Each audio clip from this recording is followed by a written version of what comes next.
Tata motor का share आज 40% craze हुआ है और वहीं पर टाटा इन्वेस्टमेंट का शेयर 90% क्रेज हो चुका है। ऑलरेडी अगर आपने पहले मेरी रील देखी होगी तो आप लोगों को रीजन पता होगा, लेकिन नहीं देखा है तो आज समझ लीजिए कि हुआ क्या है। टाटा मोटर का हुआ डीमर्जर, यानी कि एक कंपनी दो पार्ट में बढ़ चुकी है। वहीं पर अगर हम बात करें टाटा इन्वेस्टमेंट की, तो कंपनी का स्प्लिट हुआ, यानी कि एक शेयर के बदले में 10 शेयर मिले। टाटा मोटर्स की बात कर लीजिए तो कल तक उसका प्राइस 660 रुपीज था। डीमर्जर के बाद 400 रुपए पर ओपन हुआ और क्लोज कहां पर हुआ, 395 पर। यानी कि शेयर होल्डर को ओनली 2% का नुकसान, इससे ज्यादा नुकसान हमको देखने को नहीं मिला है। वहीं पर टाटा इन्वेस्टमेंट की भी बात करें तो वहां पर भी 2 से 3% के लॉस, से ज्यादा लॉस नहीं दिखाई दे रहा है। अगर आप शेयर होल्डर है और आपको 40% या 90% का लॉस दिखाई दे रहा है तो 1 या 2 दिन वेट करिए। सारी वैल्यू जैसे ही एडजस्ट होगी, आपको वहां पर जो पोजीशन आपकी पहले प्रॉफिट या लॉस में थी वैसे ही की वैसे ही दिखना स्टार्ट होगी।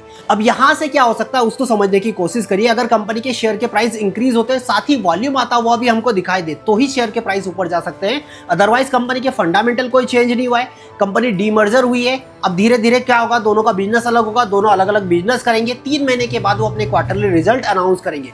उसके बाद पता चलेगा कि क्या डीमर्जर का बेनिफिट हुआ है, कोई नुकसान हुआ है। और अगर आपको भी सीखना है कि फंडामेंटल चेक करते टाइम किन किन पैरामीटर को ध्यान में रखना है, तो मेरे इस पेज को फॉलो कर लीजिए। ऐसी जानकारी आपको वहां पर मिलती रहेगी।